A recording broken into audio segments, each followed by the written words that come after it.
Okay, so here's number 17 from section 4.6, draining a conical reservoir. We've got the drawing there, and the questions, the additional information about the water flowing from the reservoir at 50 cubic meters per minute. So let me summarize that in mathematical notation, and that is dV dt is equal to negative 50, and that's cubic meters per minute. Okay, negative because it's the amount of volume is decreasing over time. All right, we also are going to need to know the volume of a cone, and that volume of a cone is 1/3 pi r squared h. We'll need that. The last thing we're going to note is that as the water level changes in this reservoir, say that it's only filled up that much, that the height that the water is at and the r, the radius of that top of that water, have a relationship, and it's in the same relationship as this larger green triangle. The blue triangle I'm making and the green triangle are similar triangles, and so therefore their ratios are going to have to be equal.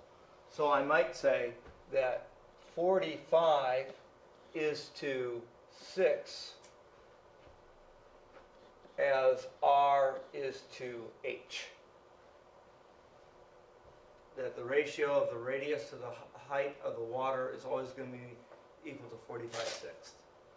Now, because the question in particular is asking how fast is the water level falling, because what they're asking of us is what is dH dt, I'm going to try to get rid of all my r's, replace everything with h's, and so that the equation I take the derivative of only has v's and h's in it. So let's solve this for r, and it ends up, well, this reduces a little bit, I think. I can take a 3 out of there, I'm left with a 2. I take a 3 out of there, and I'm left with a 15. So let's say then that means that 15 halves h is equal to r. Solving that for r. And that means in my volume equation, I'm going to get V is equal to 1/3 pi 15 halves h quantity squared times h. Let's clean that up a little bit. That's going to end up equaling to 1/3 pi. 15 squared is 225, if I remember correctly, over 4 times h squared times h. I think the 3 will go into 225 evenly. That's 2 plus 2 plus 5 is 9, so yeah, that'll go in. And how many times it goes in? 75 times. So what we're left with is 75 pi over 4 h cubed.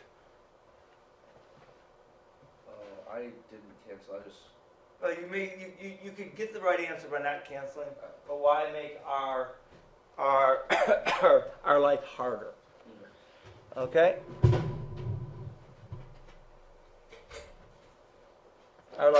Our life is hard enough already, isn't it?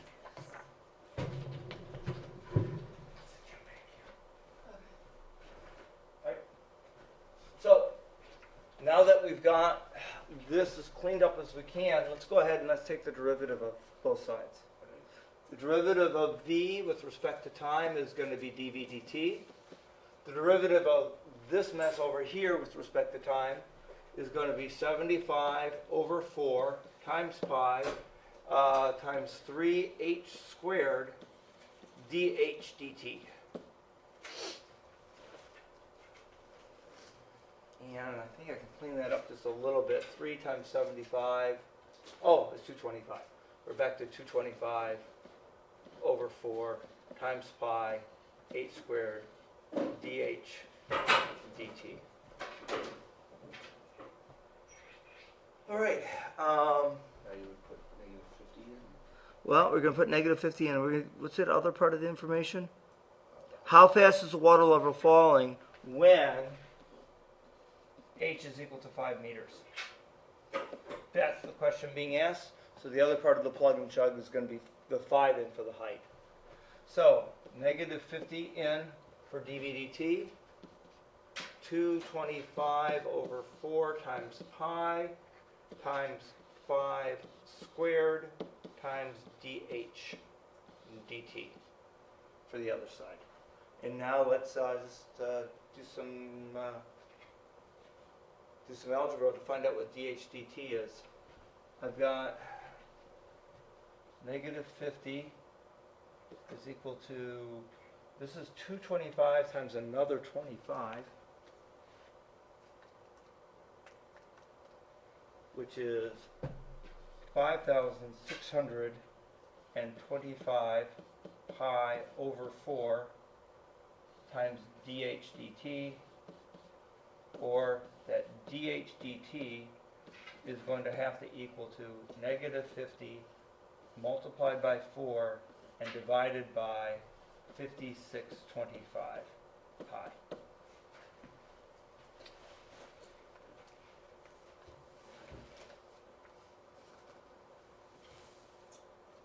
Giving us a total, or an approximate answer of 0.036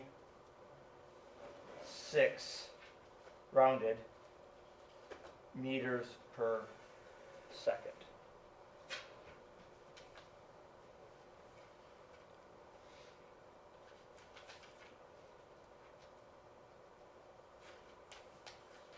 And that's not the answer.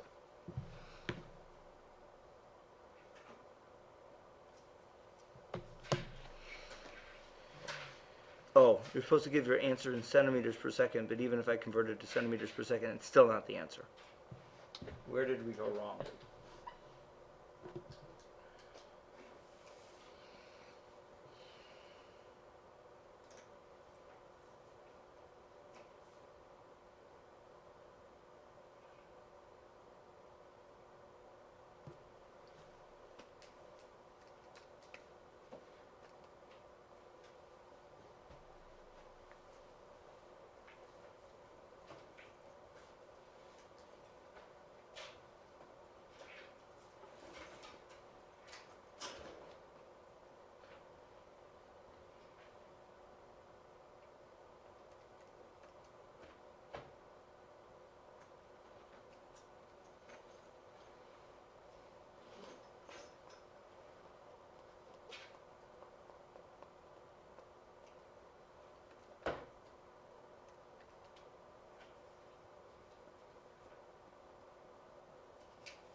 Okay. The mistake is, maybe I just fat fingered that. 450 divided, or times 4 divided by, oh, here's the problem. When I keyed it in, I forgot the pi. Yep. This number is 0.0113 meters per second. Shouldn't it be negative though, since it's negative? Oh, negative, right. Okay, and that's in meters per second. If we want it in centimeters per second, then we move the decimal place, because this is linear, 2 places. So we end up getting dH dt 1, 2 is negative 1.13. Give you one more decimal place, 2 centimeters per minute. There we go. So I just fat fingered the very last part. Everything else was cool. Okay. All right. Now that's the rate at which it's, okay, we've got to watch our words here. This is the rate at which the height is increasing. It's increasing at a negative rate. Because it's going down. Right. It's empty. Now, okay, since the question is how fast is the water level falling, we recognize that the negative value means falling, but we report it is falling at a rate of 1 point. Okay, because if it's falling at a negative rate, it's rising. If it's rising at a negative rate, it's falling. Okay. Ugh. English. Ugh. All right. Now that's part A of the question. Part B, how fast is the radius changing? This is actually relatively easy now that we've got this part done. We'll do the part B. We'll do part B in blue. Okay, we already know that 15 halves r is equal to h from our earlier work with the similar triangles. If we take the derivative of both sides of that equation, we're going to find that 15 halves dh dt is equal to dr dt. That means if we were happen to know what dh dt is, we can find out what dr dt is. Oh, but we do know because we just calculated it. So if we take the rate at which the height is changing, multiply that by 15 halves, we find that we get 0.085 centimeters per minute is our change in radius per time. Oh, sorry, it's negative 2. Because as the water flows, the radii are getting smaller and smaller.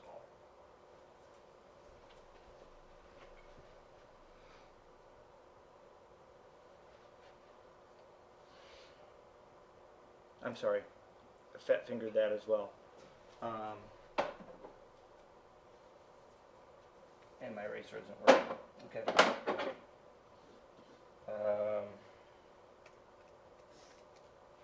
I forgot to convert this to centimeters.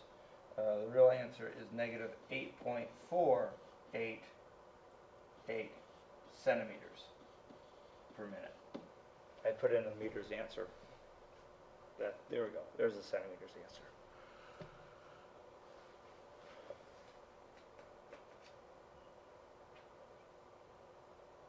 Okay. So a couple bumps along the road, but in the end we got it.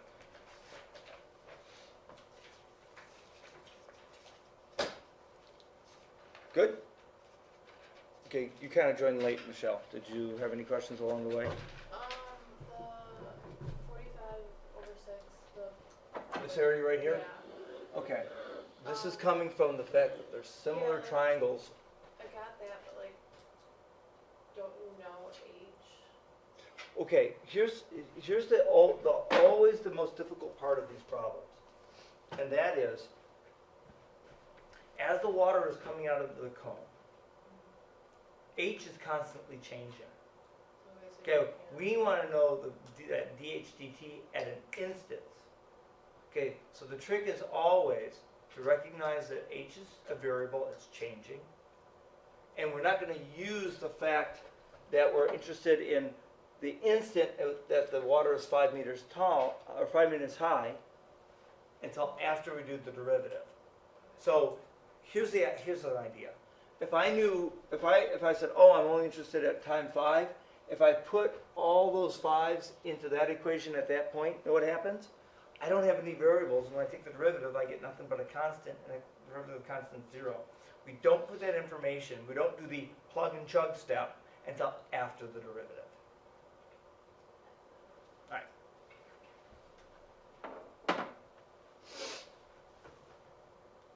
Should I close off that recording?